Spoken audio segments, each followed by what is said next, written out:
So for anyone who's curious, the flavour notes are fish with a gelatinous quality, and in the centre there's a strange, like, chalky ball. Like a Kinder Egg. It's like a reverse Kinder Egg, yeah, a reverse cream egg. Cream's on the outside. Oh my God! Somehow you've made that even less appealing.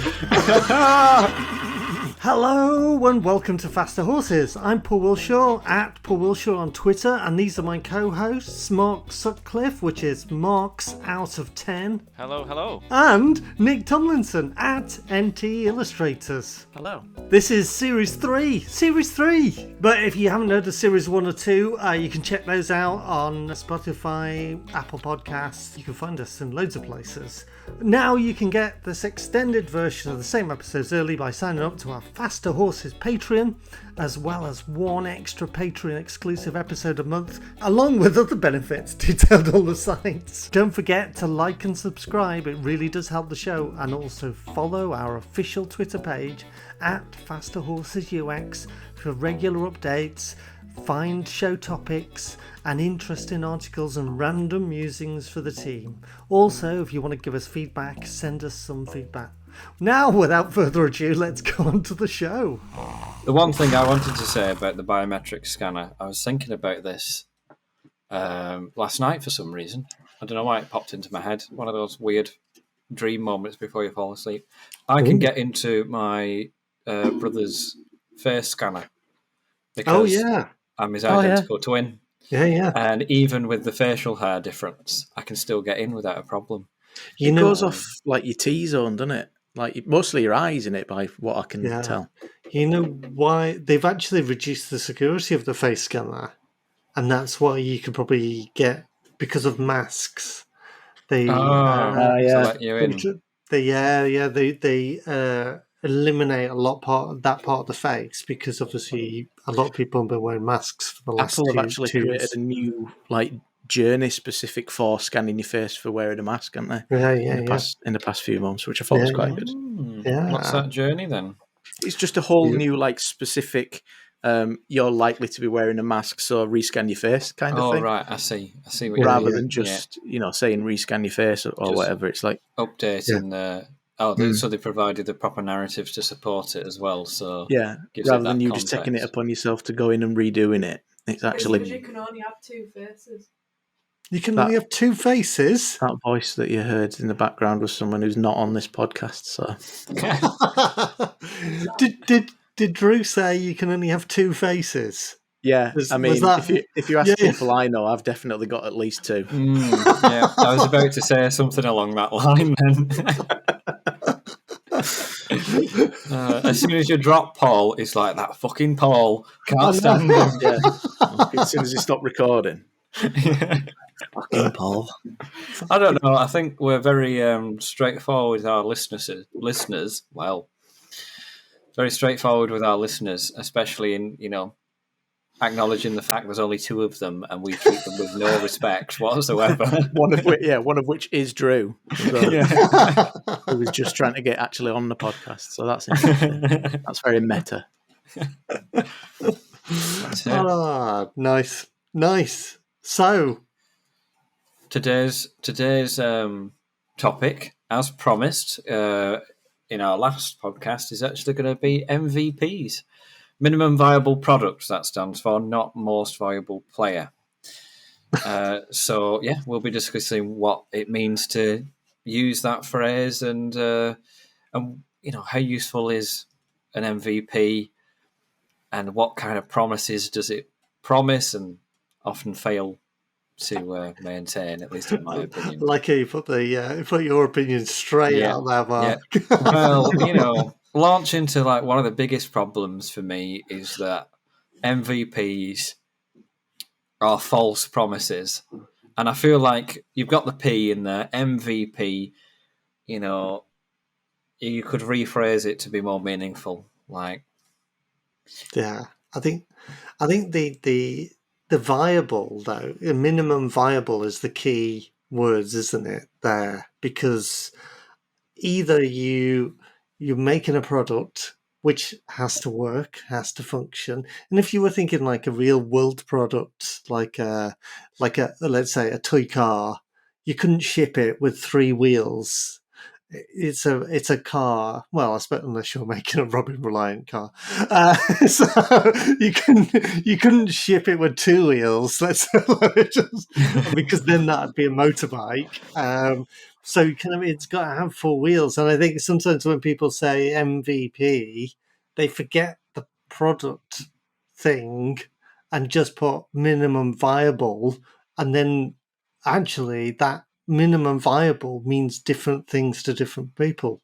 It means different things to a UX designer, designers. It means very different things to a developer, and it also then means different things to the business as well, or product people. Yeah. And minimum viable sometimes I think is like, what's the least amount of effort we can do?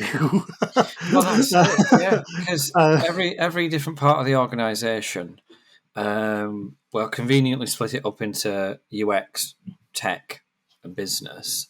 Yeah. There are more. There's others. You got like your marketing and your finance and all that, but it'll just be a bit reductive. They all have different investments. Yep. By nature, that's the point. So if you have MVP to a user experienced person is going to be far more experiential than the tech guy who wants to get it out basically barely functioning. He may skip some of the hygiene that comes with good code management, stuff like that. Yep. May just be a prototype, throwaway code stuff. And then you've got business who want to get it out as quickly as possible so they don't spend any money making it and can maximize the profit coming back in. So how do you even align on the definition of an MVP? It's tricky. Nick? Are you posing that question specifically to me? I will do now, yes. Yeah. Do-do-do-do. You were going to say, you looked like you were going to say something. Yeah, well, I mean, I've got a lot to say about the term MVP, both positive and negative. But in terms of that specific question, I think the way you align is that you have to, someone has to be in charge of that message. And because I'm a UX designer, I'm going to say it should be the UX department or the head of UX. And basically you figure out the process of how this department is going to work and how it's going to be spread across the other departments. And, that should be like an organic, like holistic outlook. And then you decide what an MVP is, like, as you say, but, what I think the term in UX terms probably has quite a specific meaning, but when it leaves the UX department and it starts getting into like dev and product, and particularly when it starts entering the lexicon of like product managers and execs, it starts to lose form of what it actually means. So like to us, or to me, to a good UX designer, an MVP could be like, just quick iterations of a design, failing fast, doing some research, validating or not like your assertions, and sticking it back in Figma and working again. And whether you do that once or twice in a sprint run, depending on how long your sprint run is, that's, to me, that's a good MVP. But more often than not, when I've experienced that term being used, what it actually means is we don't have time for accessibility. And we're going to put this into the product where it's going to remain for the next 3 years because no one factored it into the production of what we're creating. And that becomes the default sort of de facto meaning of MVP. And that's why every time I hear it said now, I throw up a little bit in my mouth. Yeah. Well, it's because, in my opinion, it's because you basically said it without saying it, something you often accuse me of doing it. Is that what you described there was part of a process? Yeah. Or in fact, it's a full process. And what you end up finding is that the MVP part of it is divorced from any sense of process, so that it's just a thing. Yeah. And so once you have done your MVP, whatever form it takes, that's where it begins and ends, and you've got no scope to iterate. You've got, in fact, very often what you find is that the process has just moved on entirely. Yeah. And you're onto something new, and as you say, it ends up in rotting away for the rest of the life of the product until your users start dropping off because of this old rotting limb that you threw on 3 years ago, and called it viable. Yeah. When really, that's it, isn't it? That's the crux of it. It becomes like a catch-all term for excusing yourself of doing your job properly, I feel. that's what I've seen it become. Yeah, that's my negative connotation with it. But now, so, as people might have heard on the previous podcast, I'm in a new role now, and the term MVP is being used in that role, but it's being used properly by people who understand user need, and now it's being used as like I say, fail fast, learn something, iterate quickly. And just get it out there, let's not fanny about making this design perfect. Let's make these changes, put it in front of people, test it, get some data on it, and change it. It's not wheel it out to die. Yeah. And I think that's the key, isn't it? I mean, you've got to build that in. If anybody's going to talk MVPs, and you want to kind of put out an MVP, the reason you're doing that is because it's lean, it's agile. You want to get some quick feedback on something. You want to get user engagement. And if I find like minimum viable product becomes just product, and then you start shipping motorbikes over cars, and all that nice stuff. I mean, it becomes unviable as well, though, doesn't it? Yeah, unviable. But there's no accountability for that. There's no one even checking whether it's still viable at any point. It's just assumed that it was one, so it will. Well, it's minimum viable. So whatever that means to the person who said go, I mean, maybe it installs or maybe it loads up, but like whether or not a person can actually use it is not even considered, is it? Yeah. And a range of people using it as well, kind of like, if you're just targeting, heterosexual males, job's done. But, we're not in that world anymore, are we, really? Well, we never really were in that world. It's just what people assumed. But you make an interesting point about the motorcycle to Reliant Robin to full-blown car kind of analogy, because I've seen that used by Scrum Masters.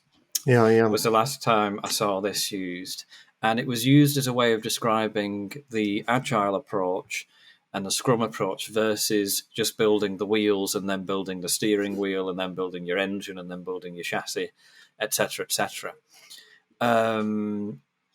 But the other side of that is that if you are building, before you build a scooter, shall we say, or a motorbike, you build a skateboard. Well, yeah, technically it can go forward. Technically it's meeting some of your product needs. But you can't take that on the motorway. Yeah. You can't go cross country with it. So how do you define what viable is, and where is it that those points are coming from? Where do you guys think they should come from? It's interesting because I think the whole problem stems back to the perception of how software is made, or kind of like websites are made. And like, I remember early on in my career, you used to do a design, spend a long time over that design, agonize it over it, and then you put it out there and you showed it to people, and people instantly thought that design was built and they wanted to click on it. And I think, sometimes prototypes and, clickable prototypes, once you put those out, they become set in stone. Or either people then go like, oh, actually, we can't do that. Let's scope it back. That's going to take too long, which is fine. But as long as that doesn't stop you kind of making or getting feedback on it, if you're going to put something out there, send it off to sea and let it die, that's fine. But don't kind of think that that's ever going to change, or kind of you're going to get a better product, you're going to get more users, you're going to get more income because you've set that thing off. You've set your motorbike off, and it's going to die. It seems to be people focus on achieving achieving what was requested in the ticket in the sprint run, rather than focusing on, well, was this ever the right thing to do in the first place? Yeah, and I think if you think about those products that are really successful, those are the ones that have taken a risk and tried things and put things out there. I think I shared something with you both earlier today about Netflix have now got a TikTok style thing on the app. Yeah. And I have like opinions about that. yeah, and while I kind of think, oh God, I think as well it's kind of clever at the same time because they've created this shareable content that you can directly share clips from Netflix on that a happens popular to be following platform. The same propensities as the most addictive social media, either TikTok, Instagram stories, YouTube shorts, all mechanized to... The interesting flip side to that is that Twitter introduced and killed that. Oh, yes. Like within a couple of months, didn't they? So I think last month they officially like pulled that feature on Twitter. And I think it was just because no one, like literally no one was using it. Yeah.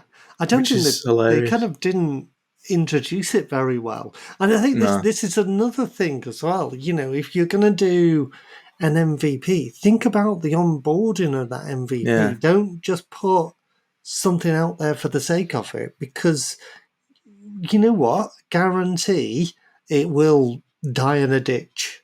You know, and if you don't think of a nice onboarding, and you kind of like, if it's a complex software, which we've talked about in the past, you know, if you don't do good onboarding onto that MVP, people are not going to use it anyway.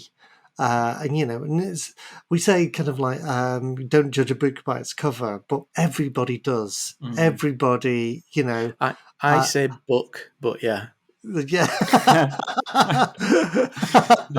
That's because you're from a different part of the world. Yeah. In the Midlands, where I come from. Yeah. As a Boltoner, I can exchange between the two freely. And it's why us Boltoners are such natural diplomats. Yeah, that's why you can always translate what I'm saying to Paul. Yeah. But I think you made a really interesting point about including the onboarding, because I think there's one thing that people forget about MVPs, and it comes back to the analogy you were making about the car, riot robbing, motorcycle thing. But it's that you're not creating part of your product. An MVP is minimum viable whole journey. You're in minimum viable whole experience, which means it's your minimum viable onboarding as much as it is your minimum viable, successful deployment or whatever. And so I think that's the equivalent. So to go back to that analogy, what I think we end up with is a company will make a skateboard, and they'll say, oh, very good, we've met certain goals, we've got our onboarding, we've got a certain look and feel, excellent. And then their next step, instead of building, let's say the scooter was the next iteration, what they actually do is they just strap two skateboards together and then call that an iteration. And then they keep doing that. Yeah. And what you end up with is about 16 skateboards strapped together. Like a skateboard for a steering wheel. Yeah. Do you think the human centipede tried to solve this by stitching humans together to make one superhuman? Yeah. I'm not sure you understood the message of that film, Paul. I didn't realise that film had a message. Yeah, well, maybe I've read too much into it. Yeah, I thought it was about the no. You know what? I'm not even going to try. I'm just going to abandon that thought. Okay, very well. My takeaway was that if you're not at the front, you've got a really bad deal. arguably, there's no great position in a human centipede, is there? No. But if you're going to be this forced into it, Right, is this what? So you just said you weren't going to go into it, but you've Freudian slipped that was into your something else. takeaway. Yeah. No, I was Which going to is say that- it was about like I was going to say something really poetic and completely inaccurate. Like I thought it represented the frailty of man and the battle between Everything can represent the frailty of man. even Even the MVP. even a human foot stamping on a human face for eternity. Yes, because you've got to examine the motives of that foot, haven't you? Yeah. And really, how sincere are they? And what do they really want? What do they really want? Perhaps they're just trying to communicate and show that they need love. Which foot persona are you talking about, though? Which sounds There you Talking go. about Big Brother from 1984, Yeah. And mustachioed Monty Python fascistic man. foot. Oh yeah, Yeah. no, not the comedy foot. Okay. and how do you bring that to MVPs? So yeah, oh yeah. So I think one of you said something that made me wonder. Like, do you think people mistake viable for acceptable, and do you think there's a difference between viable and acceptable? I think yes to both points. I was talking today with one of my colleagues, Mate, about semantics because I say we slip into this conversation. No, I force it onto people. You drag him into it. Yeah, kicking and screaming. And it was just, I just made the point that dismember and remember are essentially opposites of the same word, and to remember means to bring something together as much as dismember means to pull something apart. And to get to my point, eventually, on this long walk across a windy beach to a cafe that's closed. There's your MVP, though. Right? That's a Bill Bailey joke. I can't take credit for that. All right. Okay. I thought it was funny. Yeah. But my original point is that, yeah, of course, viable and acceptable, they sound similar. And there is no one really keeping a check on who takes that. How would you... I think the good exercise there is how would you, listener, differentiate viable and acceptable? Because leave your comments below. Yeah, exactly. I think That's a lot a really of people good point. do think they're synonymous. It's quite subjective, isn't it? It's subjective to a point, but I guess acceptable, there are rules around that, like accessibility. If you're a website, like that is a level of acceptability, and there's basic like usability of software. If you've got a piece of software and it's intended to book a hair appointment, then you need to be able to book a hair appointment at the end of the day, and you don't need to. I mean, I guess you don't need to offer information that's not pertinent, but again, there's rules around that, like data protection and stuff, and why are you asking for this information? But there's also like general personal opinions about what's acceptable as well. And if you've got high standards in your own work, perhaps your opinion of acceptable is different to someone who is just collecting a paycheck. Or what might be an interesting little examination is if we're to define what acceptable is, do we know what unacceptable is for one given minimum viable product or minimum acceptable product? What's invalid for this minimum viable product? I mean, it's got to work, hasn't it? And it's got to work.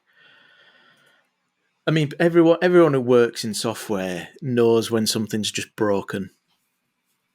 And that's a term that gets used a lot in software design, when something's just broken, or if it falls over when you try to use it. That's unacceptable. And if someone's paying for something, particularly, if you're paying for something, you've got to, as a user and as a consumer, expect a certain level of finish and like even fidelity, like these days, and design for a price. So, but again, that's still subjective, I think, isn't it? I find it. I think it'd be quite difficult to set a bar for what you think is acceptable or we think is acceptable. I think it's something that, as an organisation, you have to figure out. Sorry, Yeah. go on, Paul. I was going to say, I think there is lots of factors to what's unacceptable, and this comes down to the ethics of the company, the kind of like what do you actually want? Repeat customers? Are you relying on a sales team to kind of fill up those requests? Because then your software can be pretty broken, really, and it might just be a bit of information, a bit of, and then salespeople mop up kind of all that kind of thing. They do the talking, they kind of like, win people around, just something you can't do in kind of like software. And kind of when you're talking to somebody on a digital page, you can't kind of like go, oh, wait a minute, I actually meant this, and I'm not selling you a motorbike, I'm selling you this amazing car, but it's going to cost you exactly the same price as a skateboard. And kind of like you can't do that, and you can't persuade people as well as you could face to face. And I think some people, and it all depends on the business, kind of, and how you want to do that. Go on, Nick. I was just going to counter that point that you made. I don't know if it's even relevant, but I am much more easily swayed by websites and text than I am by people. Because if I'm speaking to a people, you can tell I'm out of practice. Yeah. If I'm speaking to a person, I don't particularly enjoy that anyway. So I'm always wary and standoffish. But if I'm speaking to a salesman, I almost, like, as a blanket thing, just disbelieve anything that they're telling me or think the contrary to anything that they're saying. So I find it much easier to be sold things online. But that said, I'm still pretty skeptical of buying stuff without within the sanctuary of your own mind. You're able to convince yourself. Yeah, well, that's it. I mean, just ask Drew. Like, if I buy something, I will look into it, whatever it is, for weeks and weeks before I buy it. I'll never just click on something and buy it. See, it depends. I'm not quite like that. I'm privy to the old impulse purchase, especially with books. And if a friend says, "Oh, you've got to read this book," 15 minutes later, I would have ordered it. But that, granted, the person telling me to get the book is someone I trust. Typically, it tends to be one of my friends who I care for, unless it's someone in this room now. But one of the things I was going to raise was that, we said, defining what viable is. And I think, Nick, you basically approached the point that there's a bottom line where stuff goes in, stuff happens, stuff comes out. And that's kind of ultimately the bottom line for this kind of thinking. But again, it's still very vague. It's still very undefined. And I wonder if it's starting to become a tool in and of itself, a kind of, maybe even a marketing tool where you don't have to pledge to anything, you don't have to commit to something, because it's an MVP, it's not very well defined, you'll get what you're given, and we might fix it later. Whatever needs fixing, although we might not need to fix anything.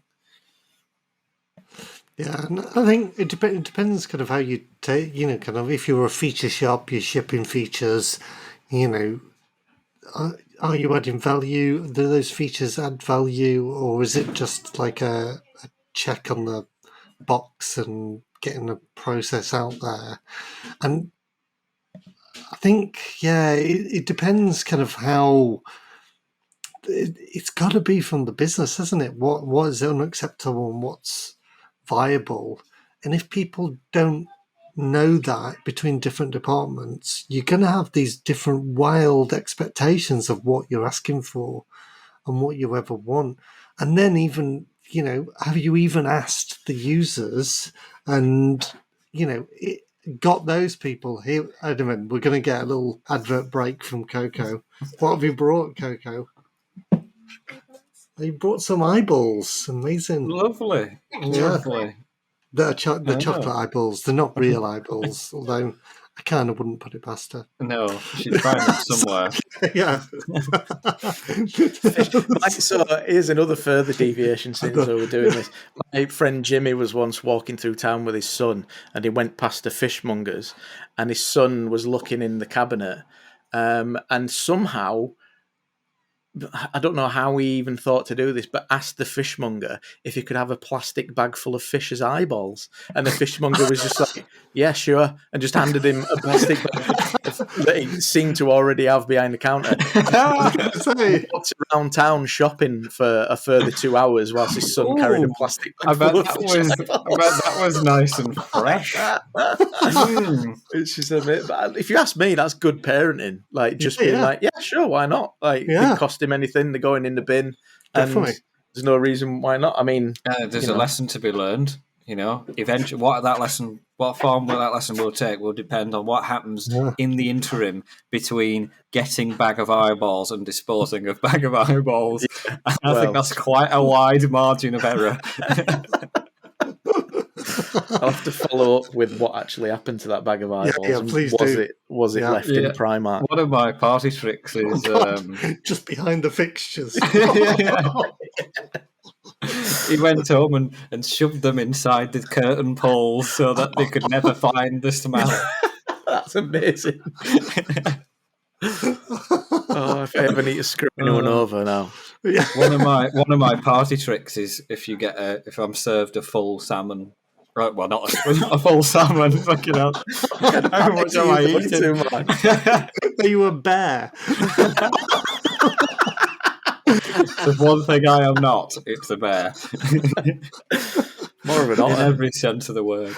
But if I'm eating a human size, not a fish suitable for human consumption, for one human to consume. Humans can eat salmon. I've seen it.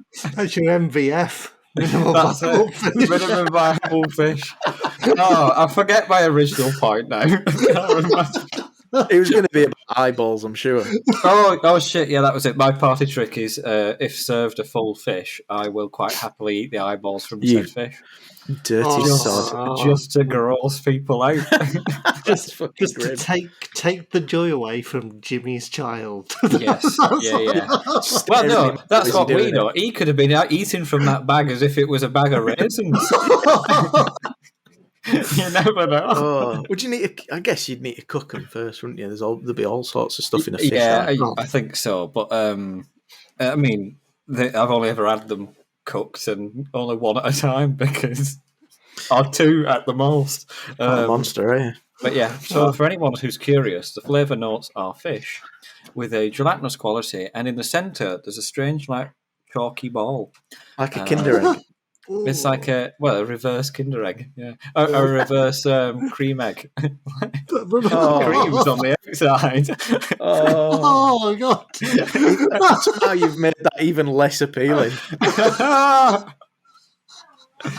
So, one thing I did MVP. want to mention is MVP. We discovered when we were researching this about 15 seconds before we hit record, was a term that only came around as late as 2011.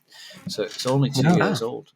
2 years old? 2 years old. Good. Oh, have you just woken up from a coma, Mark? I think I have, yeah.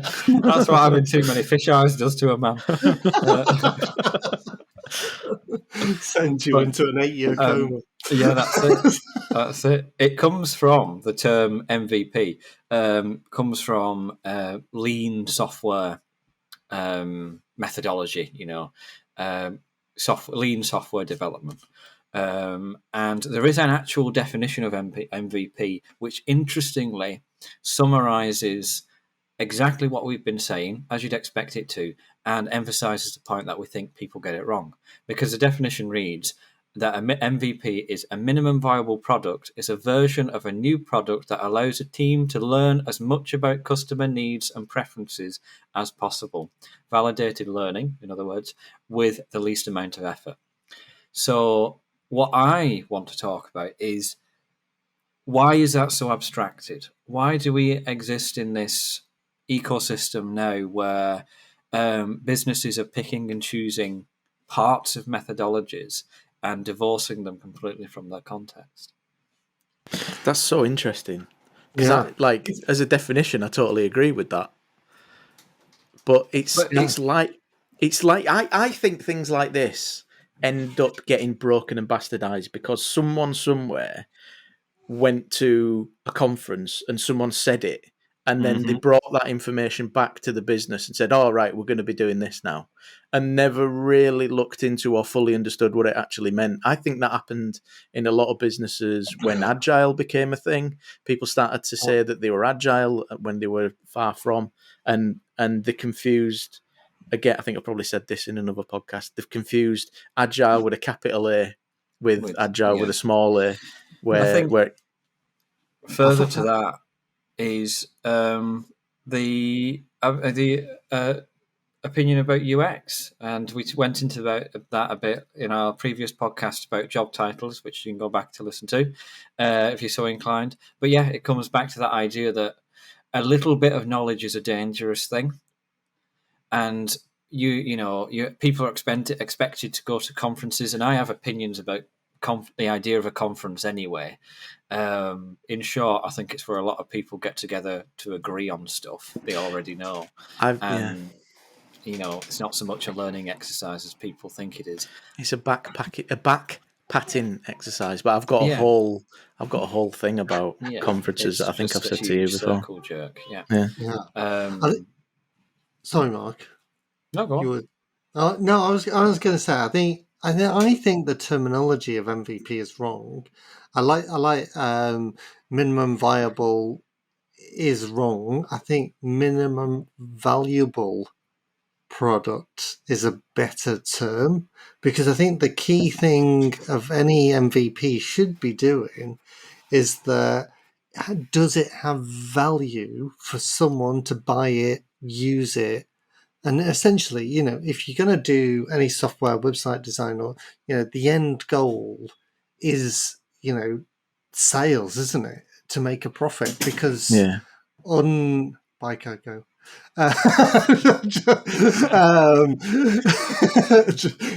So we don't have to edit the sound effect out.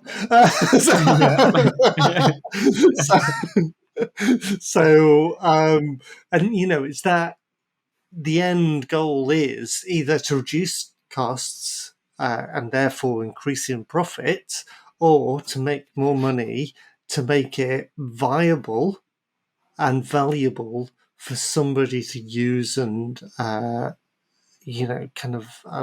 then take it on. But I think it's kind of the key is kind of like people just think they have a hypothesis of what the product's going to do, and really until customers start using it or users start using something, nobody really knows that is that hypothesis is correct.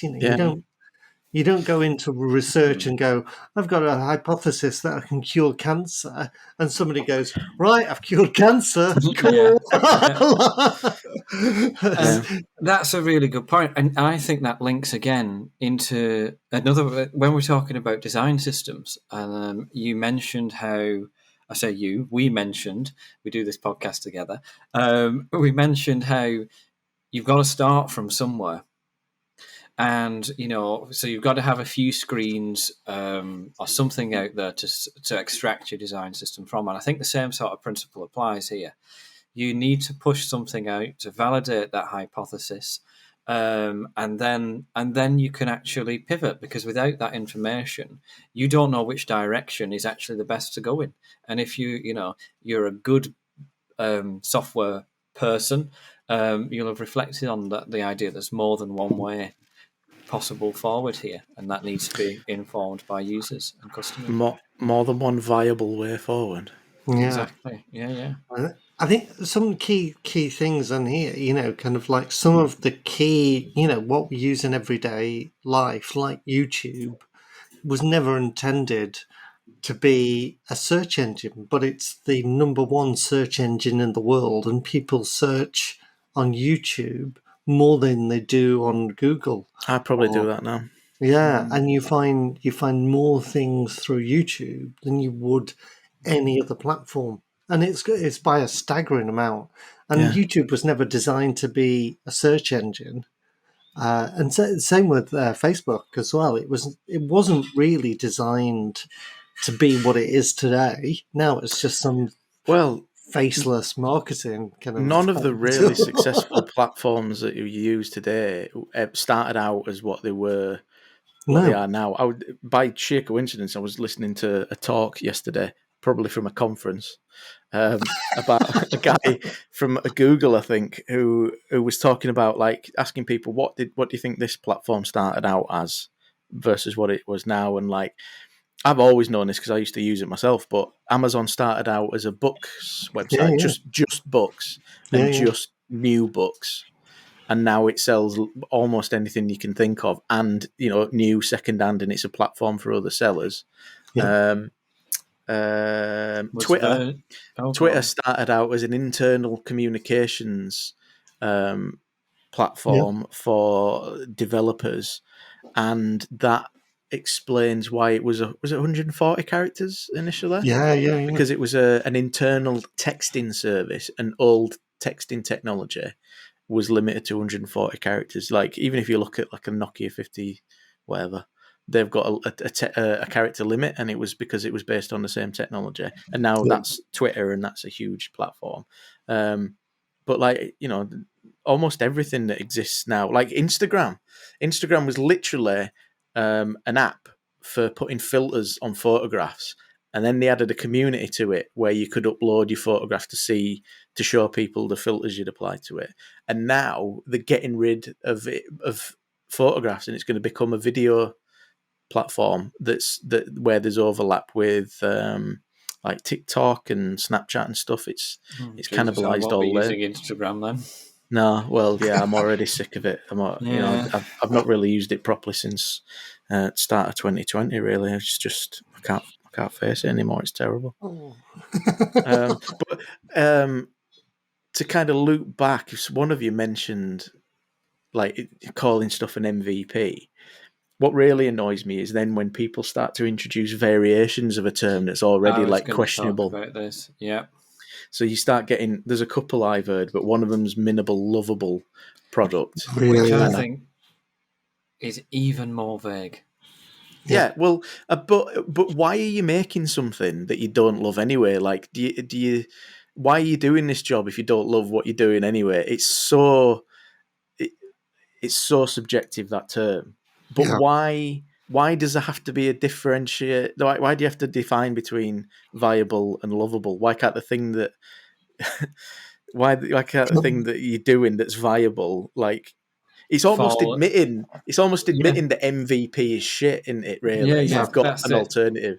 It's a company turning around and saying, we're releasing now our minimum lovable product. What we think, though, is that it's perfectly viable for you not to love what we do, and it's perfectly viable for us not to love what we do. But if a what we company make. said that externally, like, so the one thing is that I've assumed right up until now that minimum lovable product is like an internal turn of phrase, because if that got out and you referred to a product you've created as the minimum lovable product, I'd be like, well, what was all the other stuff you'd sold me then? Like, did you hate that? Did you think it wasn't quite good enough? It's such a strange message to use externally. I wonder if anyone's actually even thought about that. Well, I wonder if in fact what we've ended up with is translation on translation on translation, because minimum lovable could actually be seen as a kind of rebuttal to minimum viable. Yeah. Because of course it implies that there is no minimum viable. You've That's got how to I see do it. what you create and what you love. But what I've seen is that that's been taken very seriously and along the same lines. So it's just an extension of minimum viable as opposed to a response to it, as opposed to it seems to me to be like appeasing the people who hate the term MVP. Yeah. And it's like, don't worry, we're swinging the pendulum back the other way now because we're sick of hearing it. Yeah, there's a different letter in there. I think I've heard minimum delightful product as well, as a UX term. That's even vaguer, isn't it? Well, again, I mean, it depends on your user research, as all these things do. But can you have? Oh, I'm a little bit delighted. Well, yeah, exactly. The minimum level of delight I could experience is It's what's just a happening different. to me right It's now. a different word, isn't it? You wouldn't use delight if you were a little bit delighted. No, exactly. But I'm experiencing. I mean, what would be minimum delightful? Like, you expect beans, and it turns out you've got beans and sausage. This is a really nice soup, and there's only one fly in it. Is it a delighted fly? Oh, That's it. It depends on the fly? soup. It depends on the soup. Maybe they should read. Do you remember Angel Delight? Maybe they should call that minimum viable Angel Delight. Not viable. Minimum Angel delightful. Minimum Angel Delight. Angel Delight. It's. I've seen that film. Oh God!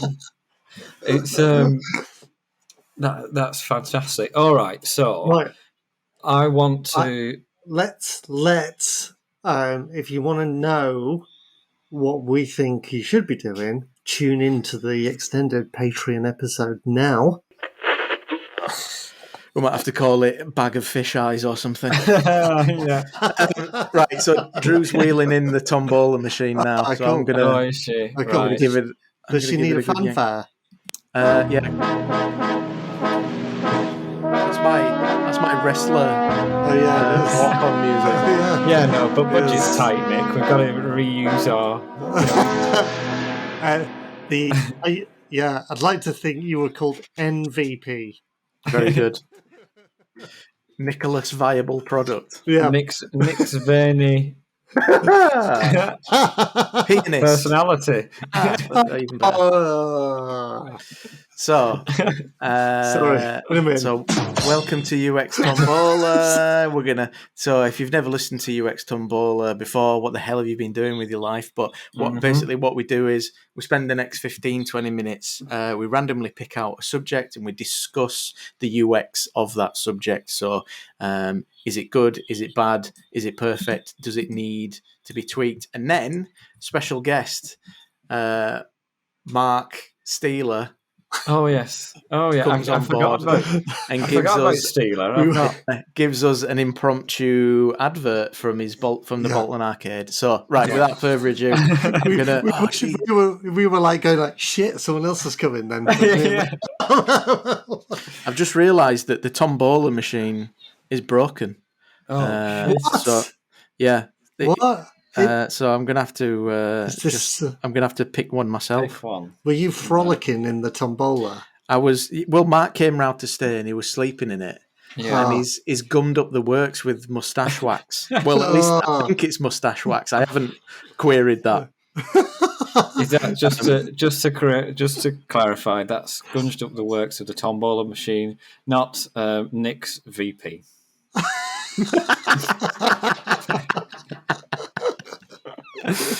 Right, okay. Or both. I need to do a song as well. Oh yeah, come on. Oh yeah. UX Tombola, what you gonna do when a 6-foot tombola machine falls on you? Will you break your leg? Will you break your arm? Or will you escape without any harm? UX Tombola. Hey. I made that up on the spot as well. That was absolutely amazing. That was amazing. That's one of the best so far. Right, okay. So, that's the top. Oh, I've got one. That was Go on. There we go. There we go. Get the I think mine were better, to be honest. Well, yeah. This is fucking chaos. It always is when we get to this point, and we'll stop talking about the serious stuff. This is what everyone tunes in for. That's why we put it at the end. Yeah. So the UX of button flies. What? Oh, no. Button flies. Interestingly, I currently have 5 pairs of trousers at the tailor at the second. Bloody hell. What are you wearing now? Nothing. You Winnie the Pooh know. That's for me to know, and our Faster Horses OnlyFans to find out. I'm going to set that up now. It'll be me wearing a picture of... It'll be a picture of me wearing regular black trousers. Well, actually, no. Tell a lie. It'll be a picture of you wearing jeans. Oh my God. Sexy. Filth is this? Kind of the forbidden content. Over my dead body. Exactly. Jeans and a waistcoat. Oh my God. Brogues. Yeah. Or Call brown me slip-ons. Estate agent number 3, please. Boot cut blue jeans and brown slip-ons. Yeah. Oh, I just threw up in my mouth a little bit then. Well, wearing a jacket with elbow pads on it. A leather jacket with suede elbow pads on. Do we want to talk about Button flies? button flies? Yeah. Yeah. think. Is there a particular problem you've encountered here, Nick, that we need to solve? Yeah. I mean, almost certainly people with motor skill impediments, if that's the right word, would struggle with button flies, surely. There are loads of... Left-handed people would probably struggle with button flies, I'm assuming. There are loads of accessibility needs around clothing in general. Yeah. I mean, for example, my nephew is autistic, and so he hasn't got the attention span. He's got pathological demand avoidance, so he's not got the inclination either to sit there whilst his mum's dressing him and trying to attach a fly. I stipulate he's 10 years old. He's not like 30.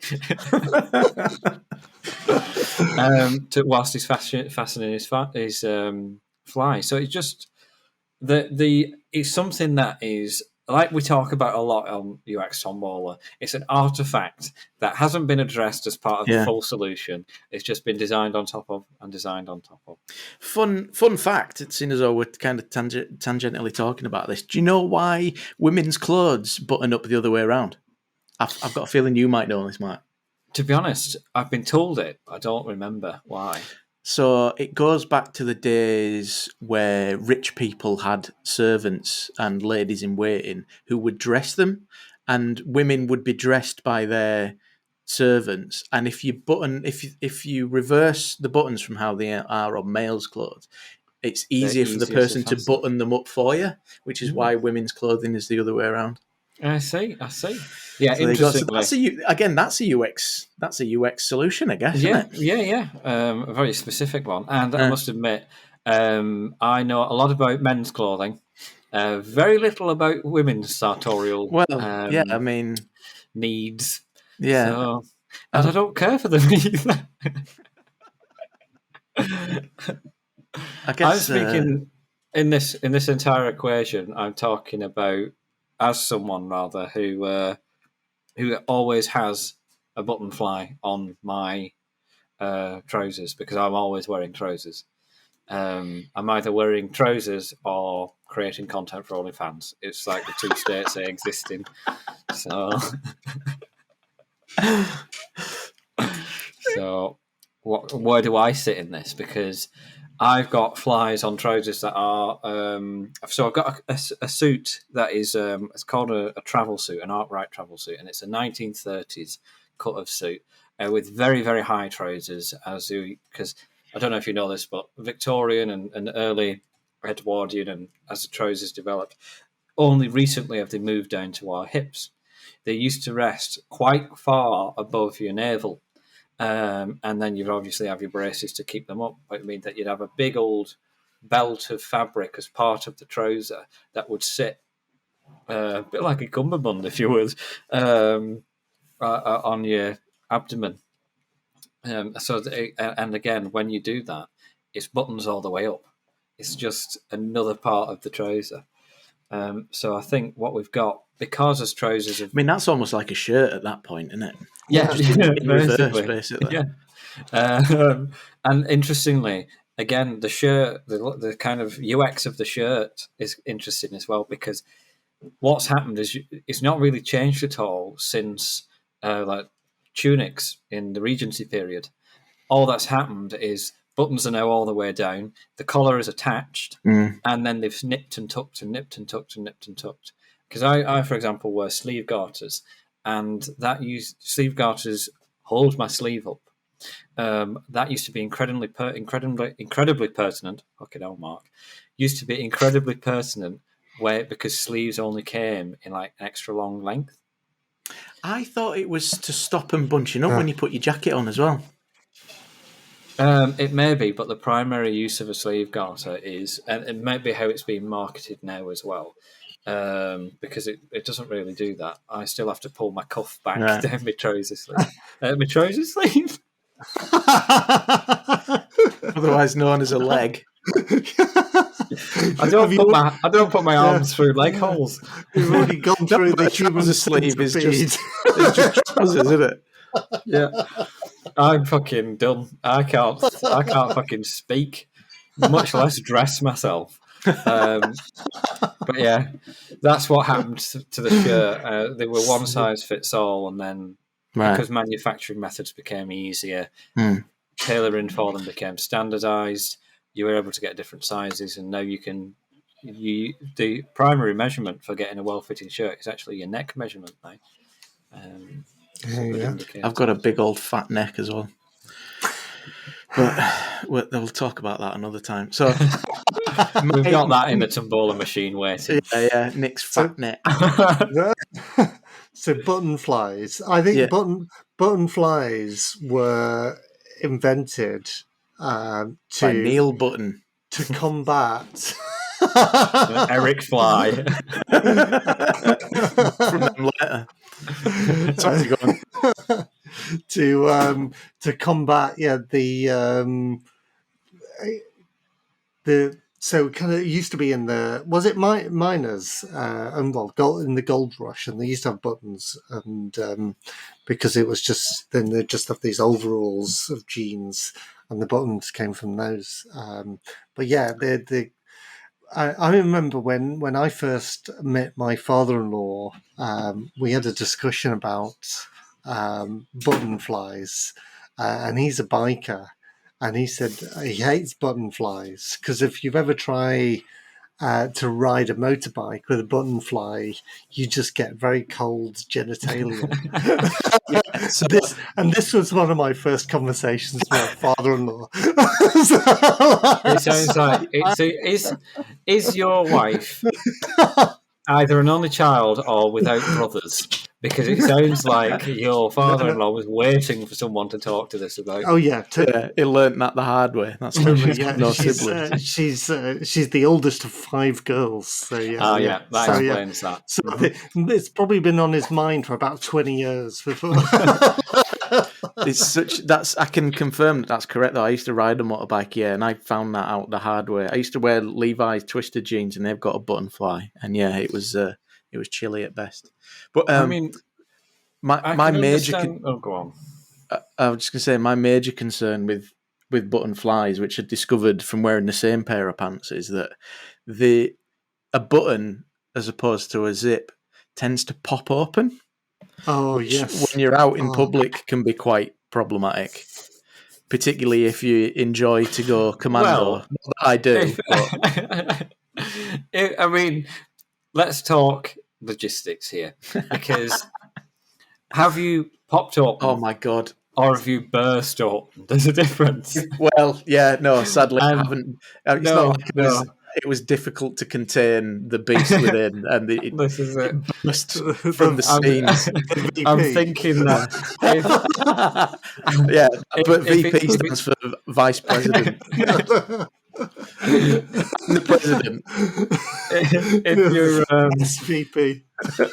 If your trousers only popping open, there's a good chance that the whole of Lord and Sundry isn't falling out with it. That's basically what I'm saying. Yeah, it wasn't busting for lack of space. I guess it was very much. They were old jeans and a sat funny, and they just somehow unbuttoned themselves. Yeah. Yeah. At least that's what you told the police officer. Yeah, I had to explain the carefully laid out crescent of pornographic magazines, though. Very strange activity in a supermarket. They just fell off the shelf like Is that. that, is that why you're banned from all Asda's across the country? Actually, no, but we don't have time for that story. That's a different reason. Yeah. Nice. So, what's our solution? To put zips. That's not our solution, Nick. Yeah. Well, even zips have its problem. What about Velcro? Yeah. Do Do you know I'm what? not a fan of this kind of thing. I'm I'm gonna too much be- a traditionalist. I'm going to be controversial, and I'm sure both of you are going to be disgusted and disagree, but just jogging pants. I hate you. Just go everywhere I in jogging hate pants. you. I hope the Problem next time you solved. walk out in public wearing jogging pants, a very well-dressed person assaults you across the face. There's a bit in Adventure Darrow. Time where Jake, it's a really quick thing, and it's one of those kind of things where if you're not listening, you'll miss it. But he calls jogging pants "giving up on life pants." Yes. Which I I found quite absolutely agree. great. There is that. Also, I think magnets could work. Could do a Magnets. Would that not magnets. be dangerous for the old? You know, Not as dangerous as I think. If ever you're operating your fly and you're not paying enough attention, it's a dangerous area anyway. I mean, like, is there not potentially side effects of having a magnetic field down and around your particulars? I don't know. I don't know if you're aware of this, but there's magnetic poles, 2 of them on this very planet. Yeah, but I'm not dangling my testicles over either of them, am I? Well, no, but you might be do every relatively day. close to one of those poles, say compared to something on the There's equator. a correlation Yeah. between living close to the South Pole and infertility. I think, Nick, you're kind of thinking some sort of like industrial, like car collecting magnet. If I'm- I was talking like more low Magnetised level. fly. I'm going to have a magnetized fly pole. I'm going to Yeah, need yeah. industrial magnets, let me tell you. Electromagnetic. Yeah, I'm going to have to walk around with a car battery strapped to my pocket. I think we've got our solution there. I have to say, this particular UX tombola has been very, very masculine focused, hasn't it? I think women have the same wow. problem with They do, yeah. Any Yeah, I mean, women butterflies wear. and- yeah. Women wear. In There's fact, I'd flies on probably women's trousers and jeans as well. Yeah, Oh, yeah, I feel like button-up Not flies all are the time. probably more common for women's jeans. yeah. I think button-ups. Yeah. I Definitely think are. flies in general. Some have them, some don't, especially on formal trousers. the side zip you get. They have a more with- elegant use of elastic and stuff. They've got Females' clothes. Females. they've just got clothes. better tailoring in general women's clothes, haven't they?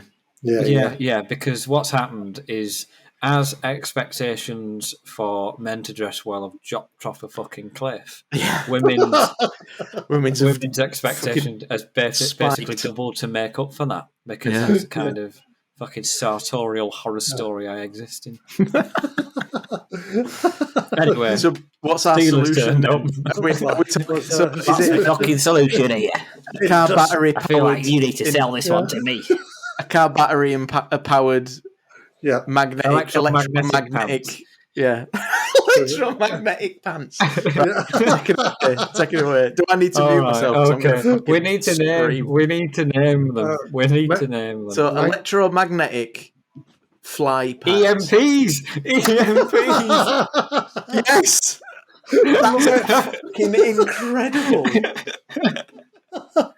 Amazing. Electromagnetic pants. Yeah. Oh Right. God! Every time Right, someone- all right. I've got nothing. I've got nothing. I'm gonna mute myself. I'll buy some time for you.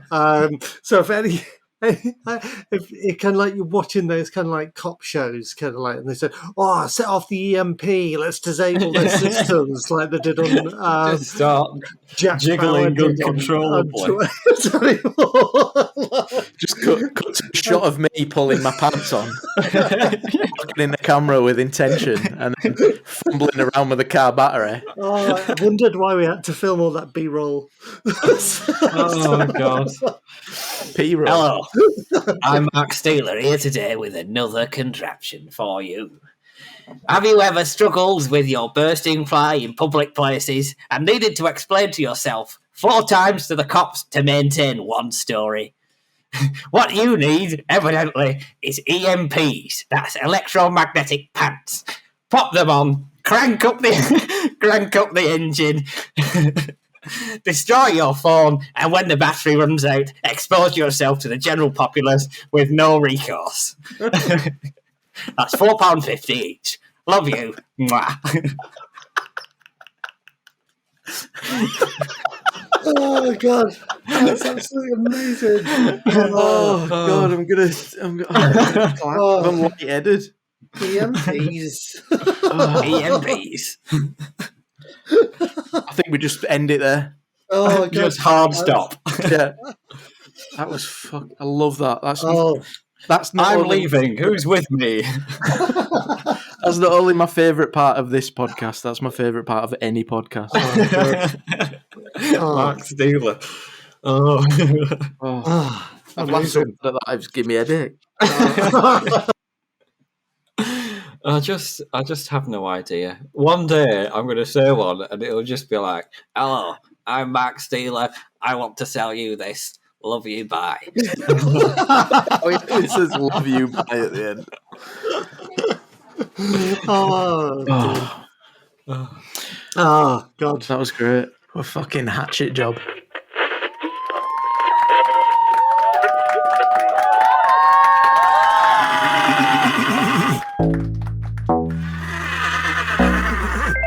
that's another episode in the bag. Thanks for listening. Don't forget to subscribe on your preferred streaming service and follow us on Twitter @FasterHorsesUX. Catch you in a couple of weeks for another episode, and we'll see you soon.